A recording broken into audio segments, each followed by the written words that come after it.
எல்லா அன்பு உள்ளவங்களுக்கும் வணக்கம்.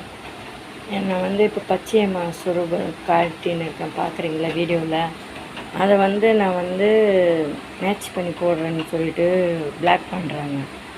நான் ஏன் மேட்ச் பண்ணி போட போகிறேன்? எங்கள் குல தெய்வமே திருமல்வாயிலில் இருக்கிற பச்சையம்மன் தான்.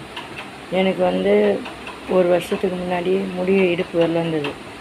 ஜடை முடி விழுந்து திருமல்வாயிலில் தான் போய் முடியை கொடுத்துட்டு வந்தது ஒரு வாரத்தில் எனக்கு கனவுல வந்தது. அந்த ரூபமாகவே கனவுல பச்சை துணி கட்டின்னு வரவும், அதை நான் வாங்கக்கூடாது கடையில், என் ஃப்ரெண்டுக்கிட்ட சொல்லி கடையில் வாங்கக்கூடாது, நான் கிடைக்கணும் அதே மாதிரின்னு கொரட்டூரில் இருந்தப்போ கிடச்சிது. அதை வச்சு நான் கும்பிட்றேன். இப்போ நான் இவ்வளோ நாளாக எனக்கு வீடியோ போடவே தோணலை. இப்போ அந்த அம்மாவுக்கு ஏதோ சக்தி எனக்கு போட சொல்லி போடுறேன். அதையே நான் மேட்ச் பண்ணி போட போகிறேன். அங்கே கிடச்சதுனால அந்த அம்மாவோட சொரூபம் அது, திருமல்வாயிலுடைய சொரூபம்.